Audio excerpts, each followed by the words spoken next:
Certains détracteurs me reprochent de vivre au crochet de la société, tel un parasite, sous prétexte que je ne travaille pas et qu'en plus je me paie le luxe de critiquer ceux qui travaillent. S'imaginant que je touche une pension, des indemnités ou je ne sais quels versements sociaux, je leur réponds ceci. Certes, aujourd'hui, je perçois une allocation en tant qu'assisté social. Mais à l'époque où je rédigeais ce texte, je ne touchais aucune allocation que ce soit. Je ne suis actuellement même pas à la CMU.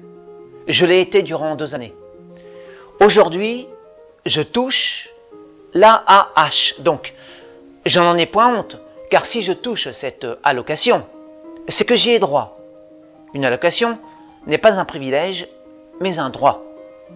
L'assistanat social n'est pas une déchéance, au contraire, c'est pour moi un rempart à la misère et pour la société le signe d'une réelle justice à l'égard des faibles, économiquement parlant. Je me contente de fort peu de choses, n'ayant pas de goût particulier pour des biens matériels dépassant mes capacités financières, qui sont réduites. Comme cela n'est absolument pas le cas de ceux qui me critiquent parce que je ne travaille pas et qui se plaignent, eux qui travaillent, de ne pouvoir financer leurs achats inutiles avec leur SMIC. Et même si je touchais une allocation sans y avoir droit, même si ceux qui me reprochent de vivre sur leur dos, entre guillemets, devaient payer cette allocation par leurs impôts, en quoi cela changerait-il leur existence? Que je touche ou pas une allocation, ils ne paieraient de toute façon pas plus d'impôts pour autant, puisque les impôts sont calculés par rapport au montant du salaire et non selon le nombre de parasites, entre guillemets, vivant dans ce pays. Et même si mes détracteurs devaient payer pour des parasites de mon espèce, même en ce cas, cela serait encore mesquin de leur part de râler. Personnellement, je ne serais pas du tout gêné de devoir payer pour des gens qui ne travaillent pas, car cela est leur problème, pas le mien, même si je dois contribuer à leur entretien sur le plan matériel.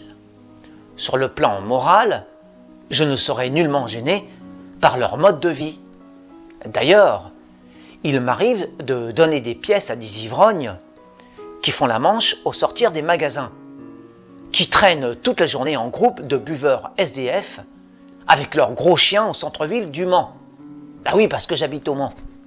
Tant que je paye leur oisiveté dans des proportions raisonnables, que cela ne met pas en péril mon budget, en quoi leur vie me dérangerait-elle? Nous payons bien des impôts iniques, plus ou moins indirectement. Seulement, c'est moins visible, moins spectaculaire, moins scandaleux, entre guillemets, de payer des impôts indirects et injustes à travers, par exemple, tiercé, loto, carburant, alcool, etc. Je ne juge pas les SDF alcooliques d'ailleurs. Je ne les méprise pas non plus. Jamais. Ce sont des hommes blessés, vulnérables, et je ne connais de toute façon pas les épreuves ou faiblesses de leur vie. Que ceux qui me blâment de ne pas travailler cessent d'abord de fumer. Ils feront beaucoup plus d'économies en 1 année de sobriété tabagique qu'ils ne payent d'impôts pour les parasites, entre guillemets, en 10 ans de cotisation sociale. En plus, ils ne nuiront plus à leur santé. D'ailleurs, tous ces calculs faits au sujet des paiements de cotisation pour les parasites sont des calculs plus psychologiques qu'objectivement arithmétiques. Ce qui gêne vraiment mes détracteurs, ce n'est pas de perdre de l'argent en cotisant pour les parasites, mais de voir certains ne rien faire comme moi, pendant qu'eux travaillent, comme s'ils les enviaient, secrètement. Je sais que je vis en société, J'ai conscience de la grandeur de l'homme et de la noblesse de la vie sociale harmonieuse. J'ai une haute idée de la fraternité et mon but n'est pas de profiter de mes semblables, comme le font beaucoup de travailleurs honnêtes d'ailleurs, qui ne sont animés que par la carotte du salaire, sans nul souci de vertu sociale, mais de vivre en intelligence avec mes frères humains, dans un esprit de concorde, de solidarité à la Saint-Exupéry, non dans un esprit de rapace. C'est dans cet esprit que je souhaite évoluer dans cette société, même si dans les apparences, je suis un parasite, que mes détracteurs soient convaincus que je fais partie de ces hommes de bonne volonté épris de réelle fraternité, d'entente, de progrès social et humain.